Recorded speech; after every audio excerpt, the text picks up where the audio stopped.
That habitual thought patterns that you're identified with, and that is karma, creates in the external confirmation that it is correct. So if you think the world is full of evil people, you will meet many evil people.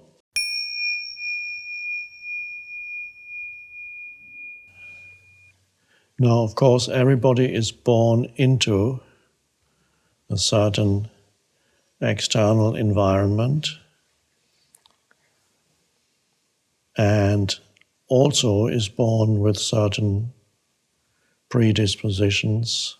They may be partly genetic, they may be other things, that a person is born with certain patterns, in other words. We don't need to examine where they come from, but just to see the fact that the human being is first of all born into a certain environment, which may be violent, or it may be relatively peaceful, and the person is born with inner patterns. You inherit certain, even pain body is partly inherited. Some babies cry a lot. They have a relatively heavy pain body already in this world. Doesn't mean they're spiritually less advanced. The opposite may be the case. There's no knowing. Other babies are relatively peaceful. And so there's a whole set of conditioning that happens. You come into the environment with certain predispositions, then the environment conditions you further, and in all that there's no choice involved. There's just influences. And so you find yourself in this world with certain unconscious patterns that have become the conditioning of who the person is, the unconscious conditioning. So karma, as I see it, is the unconscious conditioning that runs your life. And that still applies to many humans. And karma is partly collective, you've been born into it, and partly personal, they come together. So really you can only understand karma not as an abstract subject external to yourself, because then you get into belief systems and philosophy. We're not going that way. You can only understand karma by observing yourself and by observing, and then you'll know many other things. But you need to, really, if you want to understand karma, you need to look at yourself. And so I began to understand what karma is when there was something arose that was not part of karma at all. And really here we come to the key. The arising of consciousness or presence or a spiritual awakening is not part of karma. It is another dimension that breaks into the karmic realm. So you do not become awakened by accumulating, as they sometimes say in the East, good karma. That's fine on this level. You can make the walls or the furniture in your prison a little bit more comfortable. But there is something totally from beyond karma that can come into your life at any point within the wheel of karma and rebirth. Rebirth is, of course, part of karma. The deeper meaning of rebirth is identification with form.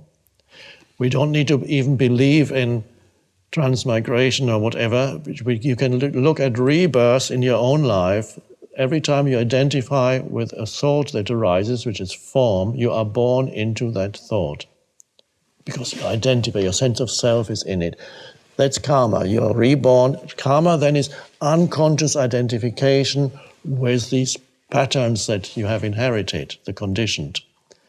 Complete identification of consciousness with the conditioned patterns. So consciousness is dreaming, one could say. This is why we use the word awakening in many spiritual traditions. Consciousness is awakening. Consciousness is in a dreamlike state when you're identified with the unconscious patterns. And then you are condemned to rebirth. In fact, many times every day, you are reborn into a reaction, an emotional, mental reaction. No presence at all, just rebirth into some form. Or you're reborn into thoughts that arise, and you completely believe in every thought. And then you act from those thoughts and emotions, and the action creates further reactions, and the actions confirm to you that you were right. If you have certain mind patterns about, for example, that other people are basically dishonest, just one example of people. People are so dishonest, they're all trying to get something from me. That tends to confirm itself in your life experience. You can try it out, or you may have experienced it before you became more conscious. That habitual thought patterns that you identified with, and that is karma, creates in the external confirmation that it is correct. So if you think the world is full of evil people, you will meet many evil people. And in other words, unconscious people. And even people who are on the break or who are halfway between conscious and unconscious, when you come together with them, your belief will pull them into unconsciousness. And that's karma. So karma is the complete absence of conscious presence, and so it's automatic. It plays itself out. And time does not free you of karma. That is a misperception, that if you only have enough time, eventually you can become free of karma. Karma renews itself and repeats itself. It's a wheel.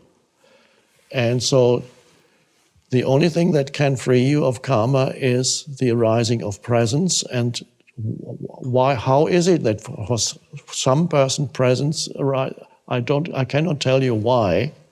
I only know that at any point in the wheel of karma, presence can come in. It can happen to this. It can happen to a criminal in prison, condemned to death. It can happen to somebody who has never heard of anything spiritual. It can happen to somebody who has been meditating for 30 years, or not happen to the same person who has been meditating for 30 years. So, in your own life, I can see from what you're saying that presence has already, I can sense that, presence has already come into your life. And presence frees you from karma, not all at once. Karma has an enormous momentum, meaning the patterns in yourself, the thought patterns, the emotional patterns, the reactive patterns. There's enormous momentum behind that. But as presence arises, gradually karma diminishes, the energy behind it diminishes. And gradually you experience a fading out of those patterns. They become weaker. You're no longer completely in the grip of those patterns. So as presence arises, there's a gradual fading out of karma. Not that it matters that much anymore, because once you are present, you can, as the previous questioner said, when we were talking about certain thoughts still arising, certain negative thoughts, that's still part of the karma, the old patterns, the unconscious habit patterns inherited. They still arise, but it's no longer problematic, and they no longer cause the suffering that they would have caused before, because they are seen in the light of awareness. So the light of awareness arises, and in the light of awareness, the patterns no longer dominate your life. They no longer run your life. And if occasionally it happens that the patterns do take over, then after a little while your presence returns and you say, well, there it was again. Pain body is part of karma, which may be strong in some people, not so strong in others.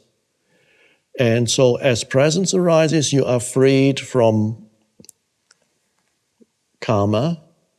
It has And then you have another completely different factor coming into your life. And so, for example, for a person to become free of collective karma, you need a considerable amount of presence for that to come in, to remove, and it then will remove you in one way or another, either internally, you find yourself completely free, you might still live in a violent society, but internally you would be free. There is a possibility you can have a holy man or woman living surrounded by violence. It's possible. It's rare, but possible. Or very often it happens that life removes you out of there and you find yourself somewhere else.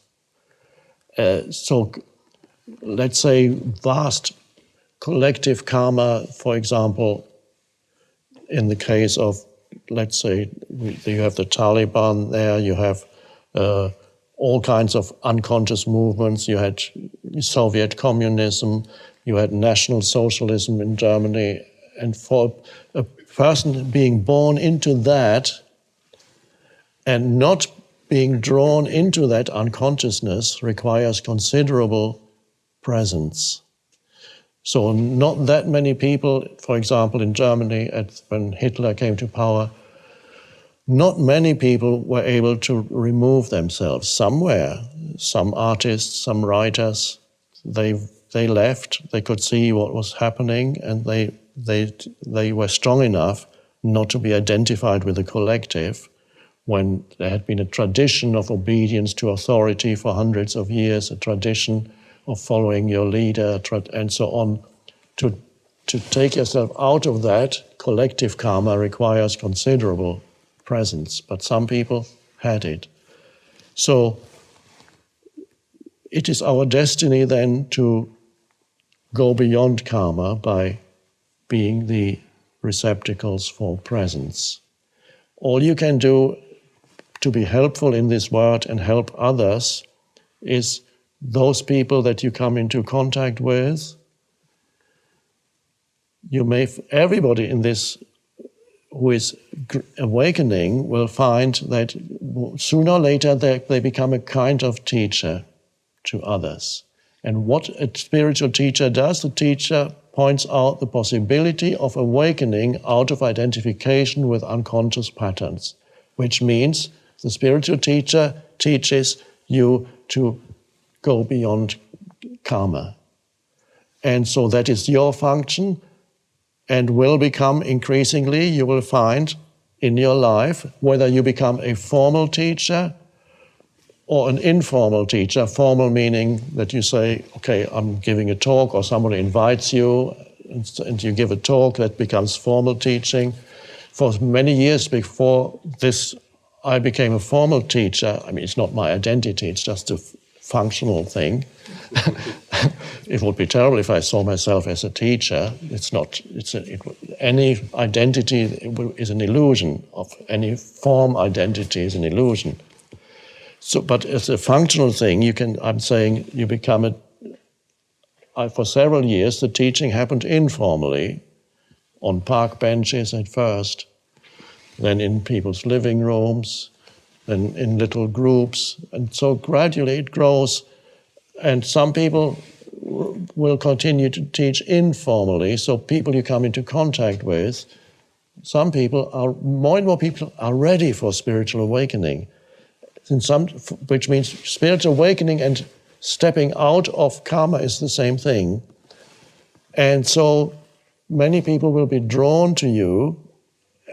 Anybody who is going through the awakening process is already a teacher, and the more you teaching means you find yourself listening from spaciousness when somebody speaks or asks a question or tells you about their problems. And then you may find yourself, an answer comes out of that stillness in which you listen. And that's the beginning of teaching. You don't have the sense that, okay, I'm going to teach this person now. That's never it. You will find that teaching is spontaneous. So you will help people to step out of identification with unconsciousness, which means going beyond karma, because you are already It's already happening in your life. And this applies to everybody who is awakening and going through the awakening process.